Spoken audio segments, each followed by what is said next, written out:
नमस्तुभ्यम नमस्तुभ्यम नमाम्यहम सहोदर। हे आर्य राष्ट्र के रहने वाले मेरे हम उम्र भाइयों, आप सभी को मेरा नमस्कार है। स्वागत है आप सभी का अपने इस पसंदीदा प्रोग्राम नाड़ी वैद्य कार्य क्लब के अंदर। आज हम बात करते हैं उस साइंस की, उस विज्ञान की, जिसका प्रयोग करके मनुष्य सुख से रह सकता है, स्वस्थ रह सकता है और अपने शरीर के अंदर चेतना, उत्तेजना, ग्लोइंग, यानी हर प्रकार का जिस साइंस में विकास हो, चाहे वो स्वास्थ्य का हो चाहे वो मानसिक हो, यानी शारीरिक हो या मानसिक हो, उस साइंस के बारे में आज बात करते हैं। और वह साइंस का नाम है आयुर्वेद। आयुर्वेद कोई मेडिकल साइंस नहीं है। आयुर्वेद कहता है हिता अहितम सुखम दुखम आयुस्तस्य हिता अहितम मानम च तत् यत्रोक्तम आयुर्वेद स उच्यते। कि आयुर्वेद हम उसको कहते हैं जिसमें यह पता चले कि आपके शरीर के लिए क्या हितकर है, क्या अहितकर है, क्या सुखकर है, क्या दुखकर है। यानी किस तरह का आपका रहन सहन होना चाहिए, किस तरह का आपका खाना पीना होना चाहिए, किस तरह का आपका व्यवहार होना चाहिए। इन सभी के कॉम्बिनेशन की साइंस का नाम ही आयुर्वेद। और इसलिए जब हम इस आयुर्वेद का प्रयोग करते हैं, इसके अनुसार अपनी दिनचर्या को पूरा करते हैं, तो हम पूर्ण स्वस्थ कहे जाते हैं। इसका नाम है पूर्ण स्वास्थ्य। अब आप देखिए मॉडर्न साइंस में क्या हो रहा है। मॉडर्न साइंस सिर्फ आपको बैक्टीरिया के बारे में बताती है और बैक्टीरिया को नष्ट करने की चीज का इलाज करती है। जो बैक्टीरिया को मारता है वो शरीर पर कहीं ना कहीं अन्य अंगों पर प्रभाव डालेगा, इसलिए उसके साइड इफेक्ट आ जाते हैं। लेकिन आयुर्वेद एक भोजन की व्यवस्था है। जब आपकी भोजन की व्यवस्था के अनुसार आप चलते हैं तो यह भोजन व्यवस्था, जैसा कहते हैं ना, जैसा खाए अन्न वैसा होवे मन। आप जैसा खाएंगे स्वस्थ भोजन का निर्माण करेंगे, स्वस्थ भोजन को खाएंगे तो मन भी आपका स्वस्थ होगा। और मन चंगा तो कठौती में गंगा। अगर आप मन स्वस्थ है तो आपका शरीर भी स्वस्थ रहेगा।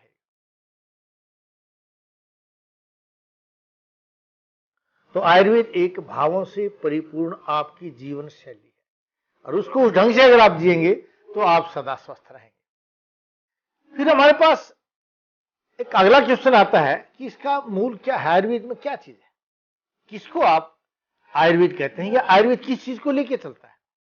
क्योंकि आयुर्वेद आपका 3 गुण है, सत्व, रज और तम। सत्व गुण से चलता है, रज गुण से चलता है और तम गुण से चलता है। तो सत्व गुण है जो तेज का प्रभाव हो, जिसमें पूर्ण स्वच्छता है। और रज जो गुण है उसमें वायु की अधिकता होती है। और जो तमस गुण है वो कफ दोष का होता है। इसलिए उन्होंने दोष भी 3 बनाए, वात, पित्त और कफ।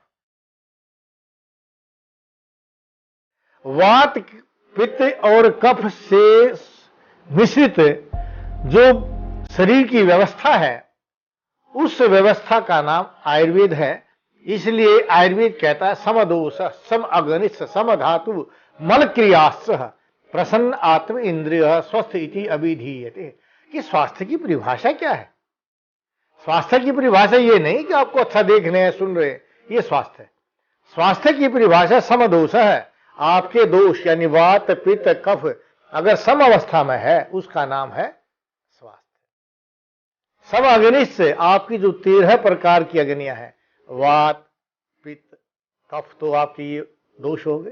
लेकिन जो अग्नि है उसमें एक का नाम है जठ अग्नि और 5 प्रकार की भूताग्नि है, पृथ्वी, जल, तेज, वायु और आकाश। और 7 प्रकार की धात्वाग्नि है, रस, रक्त, मांस, मेद, अस्थि, मज्जा और शुक्र। इन 13 प्रकार की अग्नियों का मिश्रण आपका शरीर है। इसलिए शास्त्र कहते हैं रसात रक्तम ततो मांसम मांसान मेदस ततो अस्थि अस्थन मज्जा मज्जात शुक्रम शुक्रात गर्भम पर जाते। कि जो आप खाते हैं वो रस धातु के द्वारा, रस धातु का जो निर्माण होता है वो रसाग्नि के द्वारा होता है और रस से रक्त बनता है, रक्त से मांस, मेद, अस्थि, मज्जा। इस तरह से सारी धातुओं का निर्माण होकर के शुक्र का निर्माण होता है, जिससे संतानोत्पत्ति की जाती है। ये हमारा पूरा प्रोसेस है। और इस प्रोसेस को ठीक करने के लिए हमें पूर्णतः ध्यान वात, पित्त और कफ पर देना पड़ता है। वात मतलब शरीर में वायु। अब वायु का काम क्या? आकुंचनम, प्रसारणम, उन्मेषम, निवेशम या भी क्रिया भी जायन्ते शरीरे धात्वे सहवातेन सिद्धते। अब शरीर में जो फैलना, सिकुड़ना, बंद होना या खुलना, जो भी क्रियाएं हैं वो सभी वायु के द्वारा संपादित होती है। चाहे हार्ट काम करे, ये वायु के द्वारा। कई बार कहते हैं हार्ट कोलैप्स कर गया, यानी वहां वायु का प्रेशर ज्यादा आ गया, हार्ट दबा रह गया। और कई बार कहते हैं जी ब्रेन हेमरेज हो गया, वहां वायु ज्यादा आई, उसका फैलना कर दिया, जो उसको रुक न सका उसको फाड़ दिया, वहां से ब्रेन हेमरेज हो जाना। तो ये वायु के प्रभाव के कारण है। लेकिन मॉडर्न साइंस यहां भटकती है, वो कहते जी पैरालाइज हो गया, वो कहता जी अटैक पड़ गया, कहता किडनी काम नहीं कर रही, अंग सिकुड़ गए हैं, आपका लीवर फैटी हो गया है। इस तरह के विचार, जो लीवर फैटी होने का मतलब यहां वायु की अधिकता आ गई, सिकुड़ गई है, तो आकुंचनम प्रसारण, फैलना और सिकुड़ना वायु के द्वारा होता है। तो ये सब वायु की चीजें हैं। और एक शास्त्रों भी कहते हैं पित पंगु क पंगु पंगु मलधात्व वायु ना इत्र नियंते तत्र गच्छन्ति मेघवत है। जिस तरह से आकाश के बादलों को वायु इधर से उधर ले जाकर के जहां भी चाहती है वहां उसको वर्षा करवा देती है, उसी तरह से शरीर में पित्त, कफ और वात जन्य रोगों को ये विकृत वायु जहां कहीं चाहती है वहां ले जाकर के रस और धातुओं में स्थापित करके रोग को पैदा कर देती है। तो धातुगत रोग हो गए, रसगत रोग हो गए, क्योंकि ये सभी जो है जहां आपके वायु ने दोषों को स्थित कर दिया वो रोग बन गया। और पित्त का काम है अग्नि, जो शरीर में डाइजेशन का काम करती है। तो ये अग्नि भी हमारे शरीर में 5 है। कहां कहां इनका स्थान है? हमारे लीवर में ये अग्नि है। लीवर में पाचक अग्नि है जो पचाने का काम करती है। साधक अग्नि है जो शरीर में ताकतवर बनाने का काम करती है। रंजक पित्त की अग्नि है जो शरीर में रंगने का काम करती है। आपने देखा होगा ना, स्वित्र कुष्ठ के रोगी, वहां रंजक पित्त कम होने के कारण स्वित्र कुष्ठ पैदा हो जाता है, जिसको लिप्रोसी बोलते हैं। एलोपैथी वाला समझता नहीं, वहां वो उसके टैबलेट उस पर कोई क्रीम लगाते हैं, कोई एंटीबायोटिक दे रहे हैं, कोई स्टीरॉइड्स दे रहे हैं। लेकिन अगर वहां लीवर की प्रक्रिया को ठीक करके रंजक पित्त को पैदा कर दिया जाए तो ये रंजक पित्त आपके स्वित्र कुष्ठ को दूर कर देगा। इस तरह से अग्नि का स्थान जो लीवर है वहां ये एक पाचन का काम करता है। और जब पाचन ठीक से नहीं होता तो आम रस और आम रक्त पैदा होता है। आम रस और आम रक्त से कोलेस्ट्रॉल बन जाता है।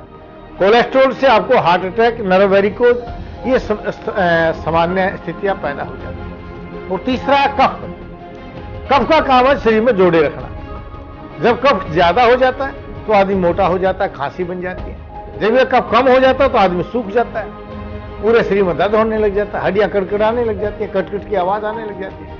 तो ये वात, पित्त और कफ का सामंजस्य ही जब सही रूप से समझ में आ जाता है और इसको अगर हम कंट्रोल कर लेते हैं तो उसी को चिकित्सा कहते हैं। आयुर्वेद की परिभाषा के अनुसार मॉडर्न साइंस या मॉडर्न ट्रीटमेंट चिकित्सा नहीं है, क्योंकि वो कहता है साएव भेषज साएव चिकित्सा ये रोगान समेद न अन्य अन्य रोगम उदीरियेत। कि चिकित्सा किसको कहते हैं? चिकित्सा साइंस क्या है? चिकित्सा साइंस वो साइंस है जो रोग का शमन तो कर दे लेकिन किसी अन्य रोग को पैदा ना करे। तो आयुर्वेद सही अर्थों में वो साइंस है, वो विज्ञान है, वो रहने और सहने की एक व्यवस्था है जिससे रोगों का शमन तो हो जाता है लेकिन कोई अन्य रोग पैदा नहीं होता। इसलिए अगर आप आयुर्वेद के सिद्धांत के अनुसार चलते हैं, जीवन को यापन करते हैं, तो आप कभी भी रोगी नहीं बन सकते, क्योंकि हम रोगों का शमन करते हैं। हम किसी बैक्टीरिया को नष्ट नहीं करते, हम आपके शरीर में रोग से लड़ने की ताकत पैदा करते हैं, यानी आपकी इम्यूनिटी पावर को बढ़ाते हैं।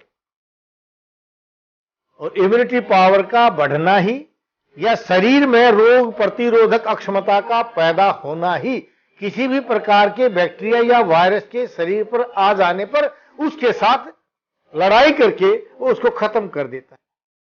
मैं आपको आयुर्वेद का सही तरीका बताना चाहता हूं। मैं आयुर्वेद के अनुसार आपका जीवन निर्वाहन करना चाहता हूं। अगर आपको ये वीडियो अच्छा लगा तो इसको अवश्य ही लाइक कीजिए, शेयर कीजिए और कमेंट्स कीजिए। और आयुर्वेद से संबंधित अगर कोई ज्ञान आप चाहते हैं या किसी भी प्रकार के रोग का घरेलू इलाज जानना चाहते हैं तो आप अपने इस चैनल को अवश्य ही सब्सक्राइब कीजिए। गच्छामि पुनर्मिलनाय। जा रहा हूं दोबारा मिलने के लिए इन्हीं भावों के साथ कि आप स्वस्थ रहें, अपने परिवारजनों को स्वस्थ रखें, भारतवर्ष को स्वस्थ रखें। जय भारत, जय भारत।